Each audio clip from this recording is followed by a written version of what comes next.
ناظرین، کہاں سے ختم کروں اور کہاں شروع سمجھ میں نہیں آ رہا۔ ظلم و ستم کی اس داستان نے سوچ پر پہرا بٹھا دیا ہے۔ نظروں کے سامنے صرف چیخ و پکار، بھوک پیاس اور اجتماعی خبروں سے ملنے والے ڈھانچوں کے مناظر ہیں۔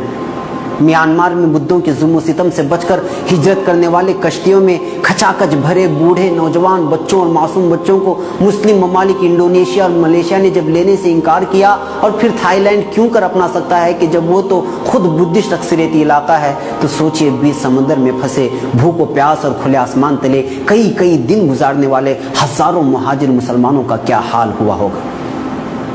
سوچ کر ہی دل کانپ جائے۔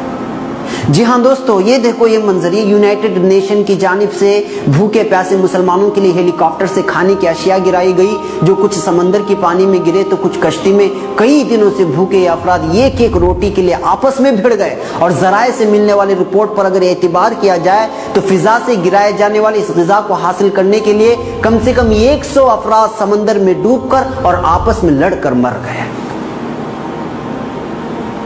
موت کے منہ سے نکلنے کی کوشش کی تھی تو سمندر میں پھنس کر کئی لوگ بھوک پیاس اور بیماری سے مر گئے، تو کئی لوگ آپس میں بھیڑ کر مر گئے۔ انسانی اسمگلرز جو ان کو سمندر پار کرانے کے وعدے سے کشتی میں سوار کر کے لائے تھے، تو بنگلہ دیش کے ایک جزیرے میں اموات کو گاڑ دیا اور بعض لوگوں کو سمندر میں پھینک دیا۔ ظلم وہاں بھی جاری تھا اور یہاں بھی جاری ہے، اور ہر طرف موت کا راج ہے، ظلم و ستم ہے، بھوک ہے، پیاس ہے، بیماری ہے، مگر پوچھنے والا کوئی نہیں۔ میڈیا بھی خاموش، حکمران بھی خاموش، اور مسلم ملک انڈونیشیا، ملیشیا اور بنگلہ دیش ابھی میٹنگ کر رہے ہیں کہ لینا ہے یا نہیں، جگہ دینا ہے یا نہیں، اگر دینا ہے تو کہاں دینا ہے، اور یہاں عوام دانے دانے کو ترس کر مر رہی ہے۔ ملیشیا کے اسٹار اخبار میں چھپے رپورٹ کے مطابق اب تک تھائی لینڈ کے ایک ساحلی علاقے اور ملیشیا و انڈونیشیا میں لگ بھگ سینکڑوں اجتماعی قبریں مل چکی ہیں، جس میں عورت، بچے اور مرد سمیت ہزاروں افراد کے ڈھانچے ملے، اور ان سے اکثر لاشیں روہنگیائی مسلمانوں کی ہیں۔ ناظرین، یہ سب ایسے مناظر ہیں جسے میں نہ زبان دے سکتا ہوں نہ بیان کر سکتا، بس صرف درد و کڑن کے جذبے کا پیغام دے کر بے کس مجبور روہنگیائی مسلمانوں سے درد کا اظہار کر سکتا ہوں، اور یہاں کھڑا ہو کر ان اقوام متحدہ سے احتجاج کر سکتا ہوں کہ آپ کہاں چلے گئے، کیوں نہیں آئے؟ آسمان سے ہی مرنے والوں کی تعداد کی گنتی کرتے رہ گئے، ہیلی کاپٹر سے غذائیں گرا کر آپس میں لڑ کر مرنے پر مجبور کر دیے۔ ملالہ کو یہ گولی لگی تو آسمان سر پر اٹھا لیا، اور یہاں ہر روز لوگ مر رہے ہیں، آپ کے کانوں میں جو تک نہیں رہیں گے۔ برما میں 2012 میں جب قتل عام چل رہا تھا تو کم سے کم ایک اجلاس ہی طلب کر کے معاملے کو حل کر لیتے، مگر آپ نے وہ بھی نہیں کیا، اور 3 سال تک قاتل کے ساتھ مل کر قتل کا تماشا دیکھتے رہے، اور اب بھی دیکھ رہے ہیں۔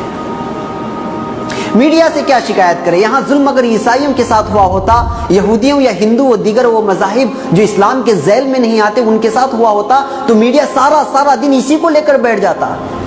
یہاں تو ظلم مسلمانوں کے ساتھ ہو رہا ہے، تو بھلا کیوں کر دکھایا جائے؟ مرتے ہیں تو مرنے دو، ہم ننگے ناچ اور اسپورٹس اور اپنے حکمرانوں کی خبریں دکھا کر واہی لوٹیں گے۔ ملیشیا، انڈونیشیا اور بنگلہ دیش سے تو بنگلہ دیش یہ ملک تو اپنے تھے، اب اپنوں کو کیا کہا جائے؟ اپنے ہی دھرم کے لوگوں کو بھائی سمجھ کر نہ صحیح، کم سے کم انسانیت کے ناطے تو پہلے ہی سہارا دیتے تو سینکڑوں لوگ مرنے سے بچ جاتے۔ لیکن یہ لوگ بھی اسلام کا سبق بھول گئے، اور جو لوگ اسلام کا سبق ہی بھول جائیں، انسانیت سے رشتہ ہی توڑ ڈالیں، تو بھلا ان ممالک سے کیا شکایت کی جائے جہاں کی حکمرانوں کی حس مر چکی ہے اور ضمیر مردہ ہو چکی ہے۔